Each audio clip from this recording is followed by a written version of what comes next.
Hi, I'm Jennifer Jumis, and I'm a voiceover artist. Today, I wanted to show you another behind-the-scenes video about my exact workflow process that I use on every single project that I work on or audition for. Having a process in place makes my work as an editor much more efficient and predictable and professional. It also makes change requests easier to manage so that I can turn around that final project to my clients quickly, professionally, and consistently. Okay, so there are basically 5 steps I go through in my workflow. The first step is setting up your room and your recording space, getting the settings in Audacity just right before you ever press record. The second step is the actual recording process. Third step is editing. Fourth step is processing the sound. And the fifth step is mastering it, adjusting the volume. So let's go over each one of those. Step 1 is setup. This includes your basic room setup, so you want to be in a quiet place with soundproofing panels as needed. Beginning voiceover artists often start in their bedroom closet because actually the clothing and soft materials that are in there do a good job of absorbing some of the sound reverberations. You also want to adjust your mic placement. So you want to have your microphone 3 to 9 inches away from your mouth, and it helps if it's just slightly offset rather than straight on. That can reduce some of the plosives of P's and T's. Part of setup also includes setting your recording level. This is really important. You can adjust sounds that are a little too soft, but if you record with your level too loud coming in, you're going to get a lot of clipping and distortion, and there's really nothing you can do in the editing phase to fix that. So you want to make sure that your recording level is set appropriately. And the last part of setup is to do kind of a noise check. So this is like, I won't do recordings if I've got a load of laundry running, or the dishwasher running, or my kids are home listening to the TV, or the neighbor kids are out playing loudly. And depending on the setup of your home, you may have to turn off your AC or make sure automatic things aren't running in the background that are making noise that then will be picked up on your recording. Okay, next we get to go right into recording. This is where you get to really focus on your performance. You're the star of the show here, so let your personality shine through. Obviously, you're going to still focus on accuracy, but some of that can be fixed in the editing phase if you need to re-record a phrase or a sentence to get the right tone. As soon as you are done, you want to save your raw file. You export it, project name, _raw, _V1 for version 1.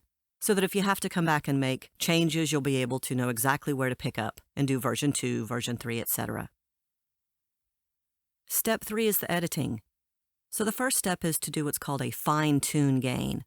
Now remember, we set our recording level to be pretty close in the first step. Now we want to adjust it so that our average volume is as close to -6 as possible. So like -6 to -8, but with no peaks going above -6. That will leave enough headroom for the next step in processing.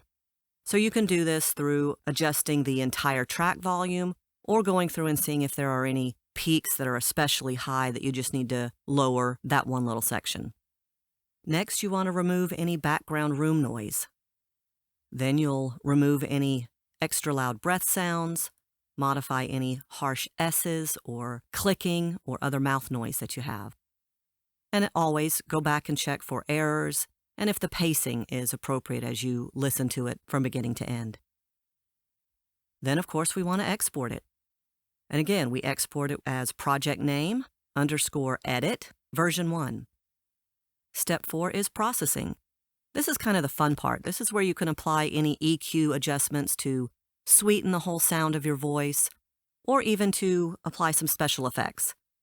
I use Lenny B, who created a personalized plugin for my sound. And I've also done some special effects where I made my voice sound like it was coming over a loudspeaker announcement. So I'll put a link so that you can see both of those.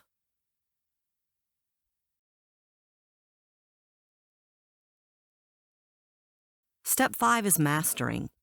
Mastering means we need to adjust the final volume of our track, and that really depends on the platform or the client needs. So for example, if I'm recording an audiobook for Amazon's ACX platform, I know that my peaks can't be louder than -3, And my RMS, which is another way of measuring loudness, needs to be between -18 and -23. However, if I'm uploading a video like this to YouTube, I believe their average RMS is like -16, and that can change, so you need to be sure of what you're aiming for in your final mastered volume. As always, we export after each step, project name, mastered, version 1. And actually, there's one more step. This is our final export. We don't change anything about what we've just done, but now we're going to export it as an MP3. This is a compressed file version that's easier to send and share. One tip I use is that I actually put my name in the file name. So in this case, it would be project name _ Jennifer Jumas as an MP3.